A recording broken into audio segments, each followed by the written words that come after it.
àpáta Ísírẹ́lì. Adúpẹ́ lọ́wọ́ yín fún oore ọ̀fẹ́ àti àánú èyí tí a rí gbà.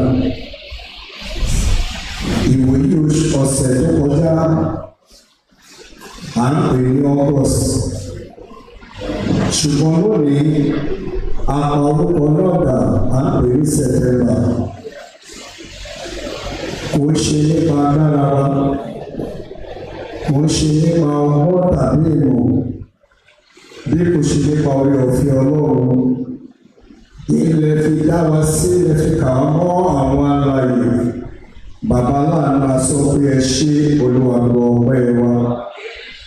Àwọn kan àjọ orí ọ̀sẹ̀ tó kọjá, ṣùgbọ́n ṣe ni láàánú pé wọn ò sí láyé lónìí. Bàbá Lord, that we are making jest of them, but we are just appreciating what you have done for us. May the Almighty God continue to accept our thanks in Jesus' name. Àwọn kan àjọ gbọ́ ọ̀rọ̀ Ọlọ́run lọ́sẹ̀ tó kọjá, ṣùgbọ́n kò ní inú sàárè tàbí ìnira ló ti ń bá wọn.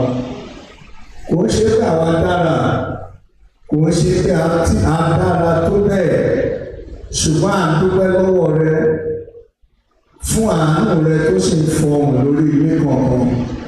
Bàbá tẹ́wọ́ gbọpẹ́ bí a ti lọ nínú ọ̀rọ̀ Ọlọ́run bá wa sọ̀rọ̀ rẹ. Jésù Olúwa wa. Fishers of men. Once again, I welcome every one of us. Happy New Month. And I pray this month of September will be a better month for every one of us in Jesus' name. Mo kí àwọn ẹbí màmá wa Ọlábísí Fúnmiláyọ̀ Àríkẹ́ àbí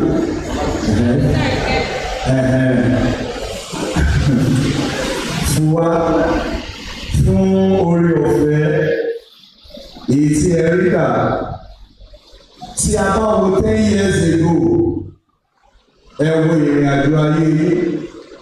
But thank God that you have a better testimony. And I pray your testimony will not be delayed in Jesus' name. Nígbà yẹn, ẹ ké ìrìn àjò bẹ̀rẹ̀ báyìí. Ṣùgbọ́n màmá ayé ló lọ. Ṣùgbọ́n màmá tọ̀run ó dẹ̀ dúró tì í. Ẹ wá wo ẹ̀ka ń sìn sí ẹnikẹ́ni tó sọnù. Ṣùgbọ́n ẹ dúpẹ́ lọ́wọ́ Ọlọ́run nítorí pé ẹ tún lé sí i. Mo gbà á ládùúgbà nígbà tẹ́ tún máa wá lọ́dún tó ń bọ̀, ẹ ò ní wá ara yín tì. Kí ló ń ta fẹ́ẹ́ bá a sọ̀rọ̀ Ọlọ́run? Òun la pè ní yàn pẹ̀lú ọgbọ́n. Choose wisely. Yàn pẹ̀lú ọgbọ́n. Tí a bá sọ̀rọ̀ nípa ilé ayé tí a wọ̀ yẹn, but when you consider the introduction, Israel on their journey to the promised land was filled with different challenges. They met different crises, nations at different points. They worship their God, but in chapter 30, which is the main chapter of today, Israel was presented with the choice of obedient and disobedient, which come with blessing of restoration and of course punishment after disobedience. But when you consider that particular chapter, ó sọ̀rọ̀ nípa ìgbọ́ràn àti àìgbọ́ràn. But when you consider the reading from verses 1, ó sọ̀rọ̀ nígbà tí wọ́n yí padà sí Ọlọ́run, how God blessed them. Likewise to every one of us, nígbà tí ènìyàn bá wà, tá a bá sọ̀rọ̀ nípa ẹni tá à ń pè ní adákẹ́dájọ́, òun ni Ọlọ́run. Tí a bá sọ̀rọ̀ nípa that God,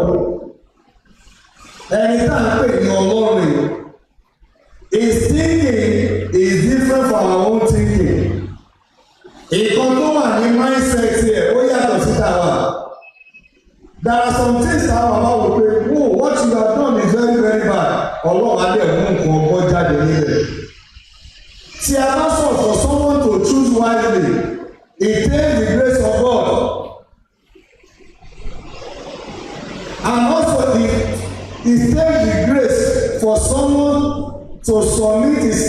mindset for God. Téyàn ò bá rẹ̀ sílẹ̀ níwájú Ọlọ́run, o lè choose wisely. I'm still going to talk about Joshua, Ruth, and a lot of them. How they all choose wisely. Tí a bá wo ọ̀rọ̀ tí a ń sọ yìí, for someone to choose wisely, kéèyàn fi ọgbọ́n yàn, kò ń ṣe nípa ìwé tó kà, kò ń ṣe nípa gbajúmọ̀ tó ṣe. Tí a bá wo ìṣẹ̀lẹ̀ tó ṣẹlẹ̀ nínú ìwé Deuteronomy, nígbà tí ẹni tá à ń pè ní wòlíì nígbà yẹn tí a mọ̀ sí Mósè, God has blessed him. Ẹ wo bó ṣe bẹ̀rẹ̀ ní àjọ ẹ̀ when God called him wípé Mósè òun fẹ́ lè ó ní Ọlọ́run, òun ò mọ̀rọ̀ sọ, àkálò lòun. When God is ready to use you, Ọlọ́run wo ìwà èèyàn gbà mí o. Ọlọ́run ò kí wo ìwà èèyàn gbà mí.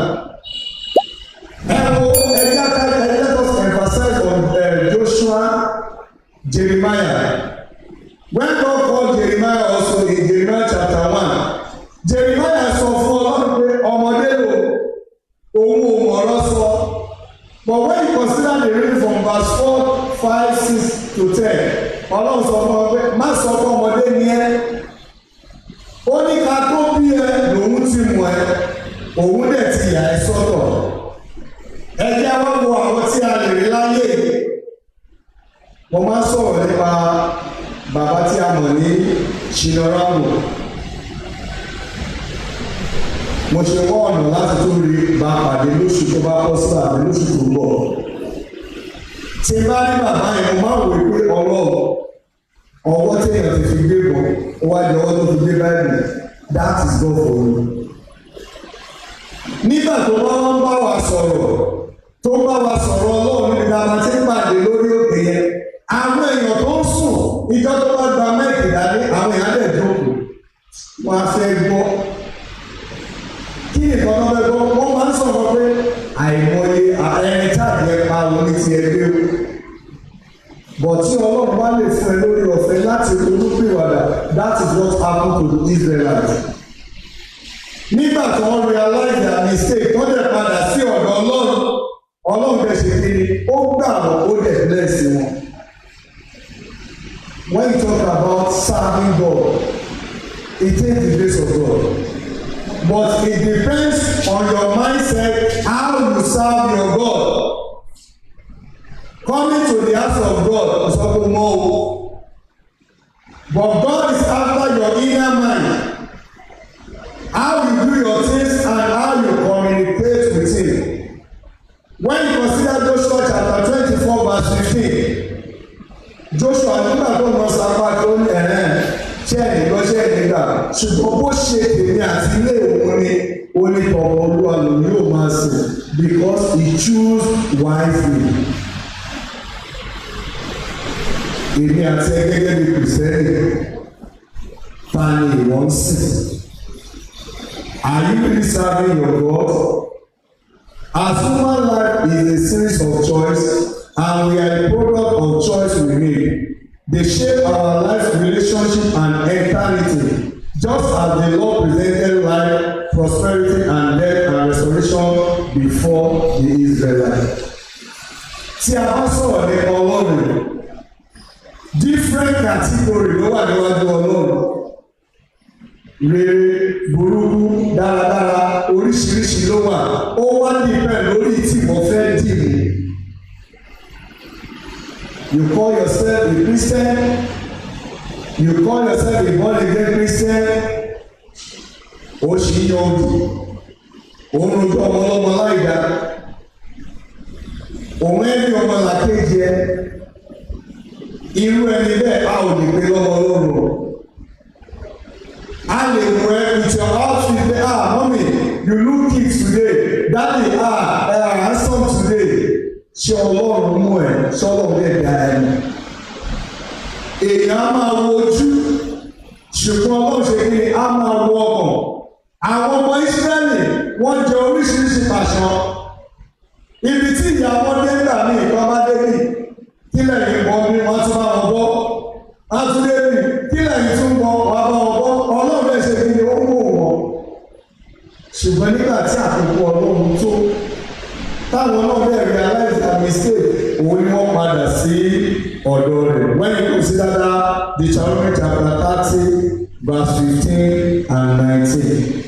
See, I have set before thee the day, life and good and death and evil. Nígbà tó dé verse 19.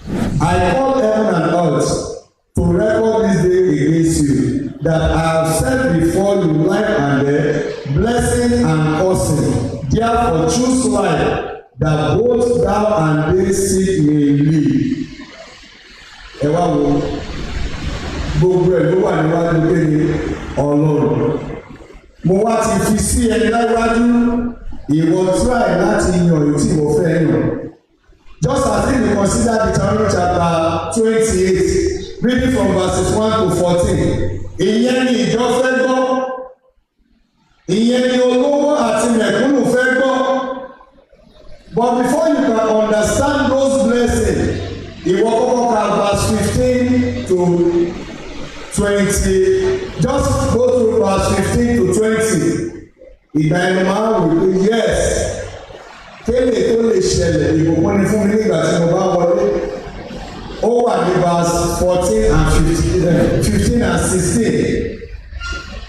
I'm urging every one of us, try to checkmate yourself.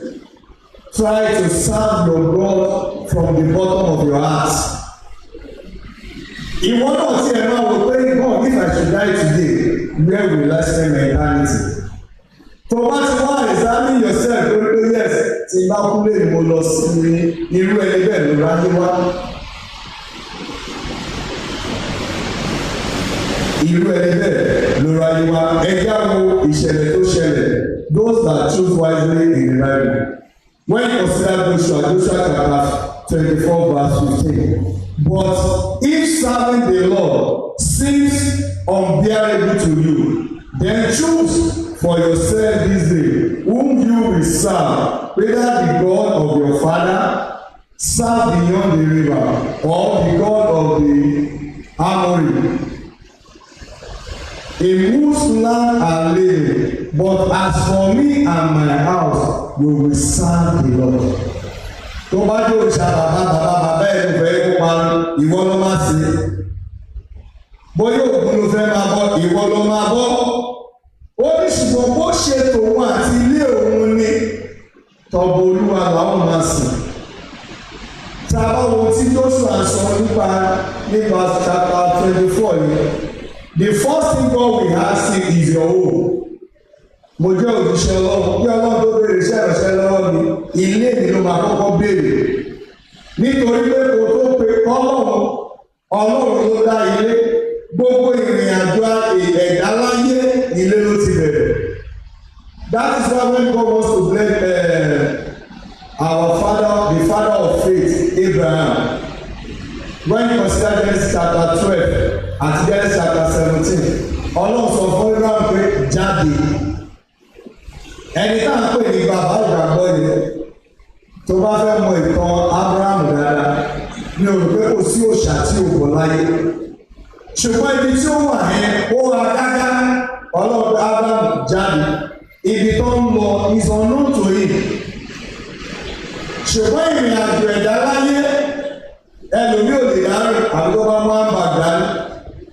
Bẹ́ẹ̀ gẹ́gẹ́ lòun náà mú yàn dání òun lọ́lọ́run pé o. Ẹ̀rí pé lọ́ọ̀tì tó tún mú dáná lẹ́sẹ̀ ìkan wọ́n fẹ́ gbéra wọn ṣépè. When you consider the word of God very well, ibẹ̀ ni àwọn ẹ̀sìn yẹn ti bẹ̀rẹ̀. Ó láwọn darandaran ti Abrahamu àti lọ́ọ̀dù wọ́n bẹ̀rẹ̀ ìjà. It's my bigger. Àwọn darandaran wọ́n ti wà tipẹ́. Nígbà tó bẹ̀rẹ̀ sí gbé bọ́lá ayé ṣẹ̀ṣẹ̀ mọ̀ wọ́n. Wọ́n ti ń jà tipẹ́ láti dá Abrahamu. Nígbà tó sóòmù náà wá ní wá. Èwo ló ya ibi méjèèjì mú tiẹ̀. Ibi tó ń wá lòkun dára yẹn kàlámìtì wàhálà ibi tó ń wá fojú bí tí wò òun lọ́lọ́run ṣe nígbà tó wá túùsì yẹn lọ́lọ́run ṣe ẹ̀mú délẹ̀ lérí gbogbo alága èmi àti amadélẹ̀ lérí wa o. But when you consider Ruth also òun náà choose wisely when you consider Ruth chapter 1 verse 16. But Ruth replied, don't urge me to leave you or to return back from where you brought me. I will go, and wherever you stay, I will stay. Your people will be my people, and your God will be my God. Ṣé ẹ máa bá ọmọ méjì ní ìrìn àjò iná mi bẹ̀rẹ̀? Ọmọ méjèèjì wọ́n dé ìlú àjòjì, the two of them died. Ó ní àti rútu nígbà tó ọkọ níwá. Kò sọ ọmọ lọ́wọ́ mi ní ìdẹ̀rẹ̀ bí mọ́mọ́ ẹ padà lọ sílé àwọn bàbá yín. Nǹkan tí kọ́tà bàbá yín lọ sí ẹ lọ máa sìn wọn.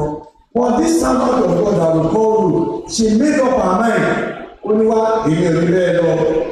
Ilé bàbá mi ẹ̀ ló ti fi ilé bàbá mi lẹ̀. Anything that happens to me, mi ò ní gbà ìwọ ni mo fẹ́ lọ. Ibi tó bá jókòó sí màá jókòó sí. Ibi tó bá kú sí ni màá kú sí. Ibi tó bá sùn sí ni màá sùn sí. Look at those journey. Ibẹ̀ ló ti bá Bóásì pàdé tí Ọlọ́run lè jẹ́ kí ìrírí yẹn wá sí ìmúṣẹ. Báwo ni ìwọ náà ṣe ń yàn? Ṣójú ló fi ń yàn tàbí ọkàn? Tí a bá wo ẹni tá à ń pè ní King Solomon, tó bá mọ ìtàn King Solomon very well, Ọlọ́run sọ fún ẹ pé síwájú ẹ kò sọ́wọ́ ọ̀bí tiẹ̀, ó ní lẹ́yìn ẹ kò ní sí mọ́. Kí ló dé tí ó ṣe di ọlọ́rọ̀? Àkọ́kọ́, he only asked for 3 things. Ó ní kí Ọlọ́run fún òun ní ọgbọ́n, ìmọ̀ àti òye. And the Lord told him, because you have asked wisely, I will bless you beyond your own imagination. Kéèyàn níyàwó àtàlè 1,000. Àmọ́ bóyá wọ́n jà ní ọjà ṣùgbọ́n bí ló sọ wọ́n jà o. Kò dẹ̀ sí wàhálà láàrin wọn. The Lord told you, because you ask wisely. Ìwé ni wọ́n náà wá bẹ̀rẹ̀. Béèyàn kan ṣe máa ṣubú tí wọ́n fẹ́ dìde máa bèrè lọ. Bí ẹni tó ní kó má ní mọ́ lójú rẹ̀, keep on asking. Because I believe one day the Lord is going to reward every one of us. Gbogbo alámàgbèrè iṣẹ́ ọwọ́ wa. Ó pẹ́, ó yá ìjọ kan ń bọ̀ tó máa gbẹ́rẹ̀ níbodè, ó lè rí bẹ́ẹ̀ ni. I'm urging every one of us, let us serve the Lord from the bottom of our hearts. Let us try to have impact in the life of one another. Ó ṣeé ṣe kó tiẹ̀ wò náà kan lówó ló ṣe ẹ̀rọ àgbègbè mi ò lè ṣe oore fún mi tí o bá ṣe kìrìsìtẹ́nì o. Mi ò lè ṣe oore fẹ́ tí o ṣe ọmọ ọjọ́ mi o. Máa wọ ìjọ tó bá kọ́ ọmọ ọjọ́ ẹnì kankan ló máa wà lẹ̀. But I'm urging everyone, whatever the Lord has laid into your heart, ó lè ṣe tán. Èèyàn kan ló bẹ̀rẹ̀. That position you find yourself is never by mistake. God has a reason for placing you here.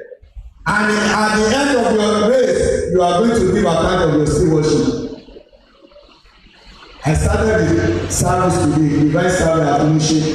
Nígbà táwọn ẹni ọkùnrin àbọ̀wọlé, wọ́n gbé kọ́lọ̀ wọlé olóòtú, mò ń lọ sí òkè àárín. Nítorí màmá wa late Ọlábísí Àríkẹ́ Fúwá. Tí a bá sọ̀rọ̀ nípa màmá wa Àríkẹ́ Fúwá tí ní láyé Àríkẹ́ Fúwá yìí, mo lè pè ní ẹ̀ka nìkan bí ti láyé. Mi ò rí nǹkan kan tó do ohun màmá yẹn lójú. Àwọn nǹkan kan tí mo bá pa tó lè mú kéèyàn bínú, wọ́n á tún máa kúnlẹ̀ wọ́n á máa rẹ́rìn-ín. Kéèyàn sọ̀rọ̀ sí wọn, mo ti bá wọn níbi tó ti sọ̀rọ̀ sí màmá yẹn. Ó tún kúnlẹ̀ oníṣẹ́ ó ti ṣe tán, kí lẹ ti fẹ́ jẹ́ ń sìn, kí lẹ ti fẹ́ ṣé kí lọ ṣe ń sìn. Tàbá lè sọ̀rọ̀ nípa ẹni tá à ń pè ní màmá Àríkẹ́ yìí. Kò fọmọ ẹ̀ ṣeré o. Kò fọmọ ẹ̀ ṣeré. Nǹkan kan ni màmá ẹ̀ máa ń sọ, àárín yóò ní dàrú. Ìfẹ́ Ọlọ́run ní àárín yóò ní dàrú, àárín yóò ní dàrú. Kí ló tó fà á? Ó mọ̀ pé òun bó kó wá sí ayé. Ó sì dáni lójú pé òun ò ní mú un lọ. The word of God say vanity upon vanity, all is vanity. Ẹ̀yin ọmọ ẹ má fi ráyé sílẹ̀. Èyí tó jẹ́ ẹ̀gbọ́n kó mọ rẹ̀ lẹ́gbẹ̀ẹ́ tó jẹ́ àbúrò kó mọ rẹ̀ ládùúgbò. But what matters most is love that binds every one of us together. Ẹ má paná ìfẹ́ ìdílé yìí. Ẹ jẹ́ kí ìrẹ́pọ̀ ẹ kí ń jà ọmọ ìtì lọ ṣùgbọ́n ìdílé kò sí ìdílé tí ó jà ọ. Ìdílé pásítọ̀ bá kan jà olúbàbọ̀ pákéjì tí ẹ ní. Ìtọ́mọ̀ ìjọba ká mọ́bẹ̀ ìjọba tó àṣírí ẹ̀. Olúkálùkù ṣe kí ni wọ́n pákéjì tí ẹ ní. Ṣùgbọ́n nǹkan tí mò ń sọ ni pé the word of God can two work together except they agree. Ní ìjọba mọ̀ bóyá ìdílé àwọn ààrẹ wa àwọn lè máa dá o ṣùgbọ́n mo dá òtún ẹ̀ tí wọ́n máa wọ́ sí ti tiwa lọ. Ṣùgbọ́n nǹkan tí mo fẹ́ sọ fún pé ẹ jẹ́ kí ìfẹ́ Ọlọ́run kó wà ní àárẹ̀ yìí sí. Kẹ́lẹ̀ máa rántí bàbá yín ní ìgbàkúgbà. Bàbá máa sọ pé Bishop èmi ló jẹ́ kí n kú kíyàwó mi wà. Ó ní bàbá ẹ ṣe Ọlọ́run bọ́lá ṣe pé títí nìyẹn. Àwọn míì amúyàwó afọkọ́lẹ̀ ẹgbẹ́ náà wọ́n bá fìyàwó lẹ̀. Who are we to question the authority of God? But I need to appreciate the children. Bẹ̀ṣẹ̀ tọ́jú bàbá yín. Ọmọ yẹn á tọ́jú yín o. Ó dìbò pé mo rí Mr. Taradini. Wọ́n wá àmì. Àtọ́ bá wà máa ní kí ìjọba mi pàtàkì fún bàbá yẹn. Irú ìyẹn bẹ́ẹ̀ ṣọ̀ wọ́n o. Mi ò lè kúrọ́ o. Tí máa ma kúrọ́ bí kíbi tí mo wà ní ò lè kúrọ́. We just need to honour that man. Kò easy o. Ọmọ àgbà ni ó lè ṣe máyà. Ẹ̀yin ọmọ ẹ tẹ̀síwájú iṣẹ́ rere ẹ̀ ń ṣe. Bẹ́ẹ̀ ṣe ń lọ wọ bàbá yín keep on doing it. Mo fi yọ lọ́wọ́ bẹ̀rẹ̀ ìdílé náà ká máa nǹkan tẹ bá ṣe yín náà máa jèrè ẹ̀. Tẹ bá rẹni tó tọ́jú bàbá ẹ̀ àbí ìyá ẹ̀ tó bá dàgbà ọmọ á tọ́jú ẹ̀. Bó tilẹ̀ káyé gbogbo tó ọmọ yẹn máa tọ́jú ẹ̀. Ṣùgbọ́n ìwọ tó tọ́jú ẹ̀ o dálé o dáta ìwọ máa ṣe lọ. Títa bá nà ilé gbogbo olùtẹ́wọ́ bẹ̀rẹ̀. Ẹ jọ torí Ọlọ́run. Ẹ sì máa tọ́jú bàbá yẹn sí. He's over 80. Whatever the Lord has laid to your heart, keep on doing it. And I pray the Almighty God will continue to bless you the more in Jesus' name. The Almighty God will continue to bless you the more in Jesus' name. Tí a bá wo Hebrew chapter 11 verse 25, à ń sọ̀rọ̀ nípa Mósè. He chose to be mistreated along with the people of God rather than to enjoy the pleasure of sin for a short time. Mósè náà nìyẹn nítorí adùn ayé kò wó ṣùgbọ́n ohun tó ṣe pàtàkì bí àlàáfíà yóò ṣèjọba. And when you consider 1 Kings chapter 3 verse 9, mo ti sọ yẹn tẹ́lẹ̀ 1 Kings chapter 3 verse 9, Solomon. So give your servant a designing art to govern your people and to distinguish between the right and wrong. For who is able to govern their great people of yours? Ṣẹ́gbọ́n ọgbọ́n Ọlọ́run ní Solomon kéde tó lè fi ṣàṣeyọrí. Mo gbà á ládùúrà fún gbogbo alápapọ̀ a máa ṣàṣeyọrí. Mo gbà á ládùúrà fún gbogbo alápapọ̀ a máa ṣàṣeyọrí. Bó o bá gbàgbọ́ èmi á ṣàṣeyọrí. I call you to choose life. Choosing a life is not just for your own good. It affects your future generation because lot of destiny. Ṣẹ́gun, when you make up your mind that iye ìwọ fẹ́ yàn, ó ṣe fúnra ẹ̀. Ẹnikẹ́ni tó bá associate himself or herself with you, they will also feel your own impact in their lives. Ẹlòmíì wà àti iṣẹ́ ẹ̀kọ́ tí ẹ̀jẹ̀ yọ ọ̀sán nílé Ọlọ́run.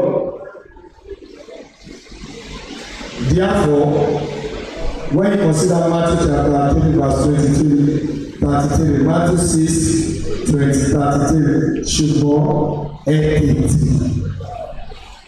Kí ni gbọ́dọ̀ àwọn akẹ́kọ̀ọ́ náà? Ìjọba Ọlọ́run. Ó ní gbogbo ìyókù àfikún ni o. Orí tó bá máa dáyé láyé yìí kò ní ṣaláìgbàgbé. Ètò Ọlọ́run ó yàtọ̀ sí ètò ènìyàn. tọ́lọ̀ bá ní kínní o máa jẹ́ lójú ẹ̀mí ẹ̀ o bá darúgbó ó jẹ́ ọjọ́ kan lóko tó jáde láyé wàá là kọjá ní that is God. Olórí ọ̀nà àrà lọ́rọ̀ wa dá sí ṣẹ̀rẹ̀ wa. Ìrìn àjò ẹ̀dá ọwọ́ Ọlọ́run ló wà. Mo mọ bàbá kan àwọn ẹbí mi náà ní 40 years ní ẹlẹ́pẹ̀lẹ́ ló fi ṣe báálẹ̀. Last year làwọn gómìnà bọ́ palẹ̀ lọ́wọ́ ọdún ló dẹ̀ ti bí. Àwọn èèyàn wá sọ pé ìkan tí bàbá yìí ṣe ìlú Ìjẹ̀dó rẹ̀ dàgbàgbé because he labour for that community 40 years balẹ̀ ó jọba lásán ogún lọ́dún ẹ wá wo ó ti break record yẹn pé ìlú yẹn ọba náà máa jọ òní jẹ balẹ̀ ẹ wá wo tó bá kú as the position of balẹ̀ ó ṣeé ṣe kó má lọ bá ẹ jẹ mọ́ that is God. Just lift up your heart unto the Most High God. Bí ọkùnrin sọ́kè sí Ọlọ́run, keep on praying to Him and have faith in that God you serve. Tí a bá wò ní proverb, ó ní dídùn dídùn ní ìrántí olódodo. Màmá Ọlábísí ti kú, Àríkẹ́ Fúnláyọ̀ Fúnwá ti kú, ṣùgbọ́n ìyẹn ọmọ òun lè rántí wọn. Mo gbà lágbà ọmọdé tó máa rántí ẹ̀yìn náà lójú ẹ̀mí ikú òní pa ẹ̀ ṣàmì ọmọ tó máa rántí ẹ̀mí ikú òní pa ọ oríṣiríṣi ọmọ ló wà ọmọ wà ọmọ wà ọmọ méjì ló wà ṣùgbọ́n à ń sọ̀rọ̀ nípa ọmọ ẹ mọ̀ pé Jacob sọ wọ́n láwọn owó tòótọ́ ẹgbẹ́ owó fẹ́ẹ̀kì náà tún wà ṣùgbọ́n àwọn ọmọ tó máa tọ́jú lọ́jọ́ ogbó yín ikú ò ní gbà lọ́wọ́ yín. Àgbàlagbà fún àwọn artiste wa àti actress wa ètò pàdánù ọmọ èèyàn ọmọ ṣoṣo tó ní láyé lórúkọ Jésù Olúwa ààbò nínú ẹ bá ṣàmì Olúwa ààbò nínú kò ní wájú kò ní lẹ́yìn. Look at the world we find ourselves nígbà tó wá kó tán àwọn oníṣẹ́ fèrè wọ́n ṣe kó kọ̀ wọ́n wálé láyé máa ń pílẹ̀ ẹ̀fọ́ ṣe oríṣiríṣi fíìmù èyá but I ask myself the question tọ́mọ Yorùbá apá yóò ní rántí àwọn fíìmù yẹn o lórúkọ Jésù ikú ọmọ ò ní tọ́ sí wa àtàwọn ọmọ tó tara wa jáde ikú ọmọ ò ní tọ́ sí wọn àwọn tó wà láàbọ̀já bàbá láàánú àdára jù wọ́n lọ tó bá lè mọ ẹni tó lọ ọmọ kan tó fààyè ìgbà tó lọ àwọn kan ní ọ̀rọ̀ ẹ̀ ikú òjẹ̀ pa wọ́n bàbá ò dára tó wọ́n o and I pray the Almighty God continue to guide and protect us in Jesus' name. In conclusion, how to make a wise choice? Be guided by the Scripture. Tó bá fẹ́ make a wise choice, be guided by the Scripture ọlọ́run ní o. Proverbs Psalm 119 verse 105. Ó ní ọ̀rọ̀ rẹ fìtílà. Whatever any choice you want to make, commit everything to the hands of God. Má gbàgbé wo example nígbà tí ọlọ́run sọ fún Samuel lọ sí ìdílé Jésè olórí ọba. Ẹ̀rọ ọlọ́run á máa bà mí. Ọlọ́run ní kò mẹ́rin nígbà tó ní kò bẹ̀rù ó ní wọ́n máa pa ọlọ́run ní ewúrẹ́ dání. Ó ní tó máa ń bèrè lọ́dún olùlọ́sọ kò fẹ́ lọ rúbọ ni. There are some things you need to apply wisdom. Kí ló tó wá ṣẹlẹ̀? Nígbà tí wọ́n mú àkọ́bí wá, ilé tóbi, ó hàn, ó sì gbọ́lẹ̀, ó ṣe kíní kan, ó fẹ́ yàn ọlọ́run ní Samuel, èèyàn á máa wojú, ṣùgbọ́n wọn náà á máa wo ọkàn. Nígbà tó ń yan gbogbo àwọn ọmọ, ọlọ́run ní kò sí ìkọ̀kan níbẹ̀. Òun àníṣe òun ọmọ kan ó ní kan wà níbi tó ti ń bẹ̀rẹ̀ ó ní kan lọ pè wá.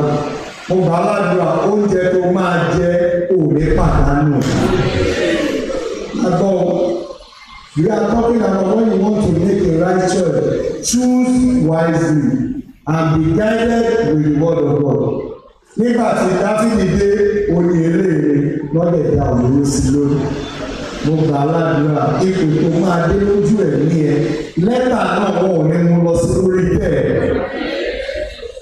Ìkejì, surrender yourself with godly counsel. With godly counsel. Ẹlòmíì dàgbà ìmọ̀ràn gbé kalẹ̀ Ọlọ́run fi rán wọn.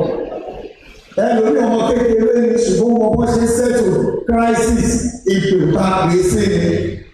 Be guided. When you consider Proverbs chapter 11 verse 17, ó wà níbẹ̀. Ìkẹta, evaluate your choice. Ìyẹn là kí n ṣe láyé kára. That is why we find ourselves in problem. Evaluate your choice. Ensure they honor God. When you consider Colossians chapter 3 verse 17. Ohunkóhun tí ẹ̀yin bá sì ń ṣe ṣẹ́tọ̀ whatever you are doing ìfẹ́ evaluate your kí ni mo lè fẹ́ ṣe tí bá ṣe báwo lè fẹ́ rí òkè tí bá ṣe wọ́n ní kó máa lọ báyìí mo tó báyìí wà wá gbé lọ sọ́dọ̀ Olúwa òun náà lè ṣíwájú mi. But at the end of everything, what will come after is success. But ọ̀pọ̀lọpọ̀ ní wa bó ṣe bá gbé fún ẹ ni wọ́n náà ṣe máa gbé. Nígbà tó bá ṣẹlẹ̀ tá ní ẹ ṣèbí kí ni ló sọ pé kí n ṣe bẹ́ẹ̀ tí mo lè ṣe bẹ́ẹ̀. Ohun tó ṣẹlẹ̀ sí Genesis chapter 3 náà nìyẹn. Ló bá wa níbi tá a bá wà wá. Try to evaluate your choice. And I pray the Almighty God will help us all in Jesus' name. Don't forget, we are result of destination. We look yesterday and our tomorrow will be the result of our destination. Wo àánú ẹ̀, wo tàánú, kó wá wo tòní Olúwa. Kí ló ń mistake tí mo ṣe lánàá? Báwo ni mo ní ṣe mistake yẹn lónìí? Ẹja wa wò just like ẹni tó ṣe plane tẹ fífò yìí. Ẹni tó bẹ̀rẹ̀ kò parí ẹ̀ bicycle repair ló parí ẹ̀ olóde fò. Ẹni tó bẹ̀rẹ̀ ayé ìrántí ẹ̀ lọ́wọ́. Ẹni tó tún bẹ̀rẹ̀ ṣe ló rí kẹ̀kẹ́ ṣe ló wá lọ ṣe pé tó fi fò. Mo bẹ̀ wá mo lọ wá. Whatever things you want to do, please commit everything to the hands of God. Ní ẹni tó jẹ́ mentor rẹ tó bá fẹ́ yàn ní mentor rẹ, evaluate the person very very well. Evaluate the person very very well. Mo gbà ládùúgbà àtẹ̀mí àti a ò ní bọ́ sínú ìdánwò. Èmi ò ní bọ́ sínú ìdánwò. Ìdánwò tó máa kọjá agbára mi kò ní kọlu èmi o. Finally, to choose between good and evil. Exodus chapter 32 verse 27. So he stood at the entrance to the camp and said, whosoever is for the Lord, come to me, and whosoever are for the Levite, rely to me. Ṣẹ́gbọ́n tó bá wo ìrìnàjò àwọn ọmọ Ísírẹ́lì, èèyàn máa bá rẹ̀ ní ìkórìtà kan nígbà tí ìjì bá fẹ́ gbọ̀ pa made up your mind. Eléyìí ni ò ní ṣe, eléyìí ni ò ní ṣe.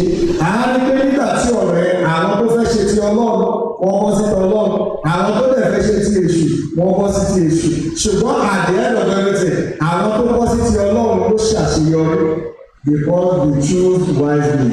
Orí ọ̀fẹ́ láti choose wisely Olúwa ìrànlá rẹ̀ fún wa. Lẹ́ẹ̀kan sí gbogbo ẹ̀yọ́ màmá wa Akin. Ìtẹ̀wá nínú ìjọ wa lónìí kò ní jẹ́ àwa ọmọ fún yín o. Ẹni tó wá lókè òkun, ẹni tó wá ní interstate, nígbà tí wọ́n máa padà lọ ẹ ò ní gbélé fẹ́ tó. Ẹ ò dẹ̀ ní bó ní kò ṣe. Mo kí ẹ̀yin ẹgbẹ́ ìfẹ́ lódù, ẹ̀yin abiyamọ, tẹ́ ò fi àwọn ọmọ rẹ̀ sílẹ̀. Mo gbà ládùúrà ọmọ rẹ̀ á gbẹ̀yìn mí náà.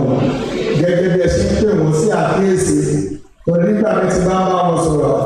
Ṣé náà àwọn gbogbo máa kọ́kọ́ béèrè àwọn ẹgbẹ́? Màá ní sáńpò yìí àwọn pè mí ní òní dárúkọ ìyá kele kan sì pè mí ìyá kan náà wà lẹ́yìn rẹ̀ ó sì pè mí ó béèrè kele kan àti àbí èmi ò mọ ìrìnlẹ̀ sọ́kọ́ wọn bí o ẹjọ́ torí ọlọ́run òun kọ́ lọ́run pè wá sí mi òun ṣe gbà tí èèyàn bá kú tó ti lọ lára gbàgbé àwọn ọmọ yẹn let us keep on calling them encouraging them gbogbo alápapọ̀ a máa jèrè àwọn ọmọ wa ọ̀ ẹ̀jẹ̀ ká tẹ̀lé wa fún àgbà pápá àti ọlọ́run wa adúpẹ́lẹ́ fún ọ̀rẹ́ tí a gbọ́ lónìí orí ọ̀fẹ́ láti yàn mọ́nà tó bá àti ọ̀nà tó yẹ olùwàyọ̀dá rẹ̀ fún wa àwọn èèyàn wa tó tí àwọn tó ti dé afúnwálẹ̀wọ̀ ọlọ́run alẹ̀ lọ́wọ́ olùwàkójú ó tì wọ́n àwọn tó ń palẹ̀ wọ́n láti máa bọ̀ lórúkọ Jésù wọn bá wọn láyé àlàáfíà àwọn adájọ́ palẹ̀ wọ́n láti lọ olùwàbá ayé lọ àwọn àgbàlagbà fún àwọn Diocese of Lagos àwọn youth wa tó ń ṣe convention wọn láti ìjọ tọ́ọ̀sì tó máa parí lónìí àfiwọ́lẹ̀wọ̀ ọlọ́run alẹ̀ ìlọ́wọ́ olùwàbá wa dùn wọ́n mú olùwàbá wọn gbogbo ẹ̀yin bàbá màmá yìí tí wọ́n ti kọ̀wé sí àti ìjọ ọlọ́run tẹ̀tí ọ̀nà ọlọ́run nínú ayé wọn lórúkọ Jésù ẹ̀ túbọ̀ pẹ́ fún wọn àwọn ọmọ náà kọ̀ ò ní ṣìṣe nígbà táwọn náà bá máa dàgbà tó bá dé koríta láti máa ṣe fún ìjọ lórúkọ Jésù ẹ̀rù burúkú kò ní balẹ̀ wọn Jésù Olúwa ìjẹ́rìí fọ́lẹ̀ bàbá ọlọ́run ẹni tí ọlá àti ìwé láé àti láéláé.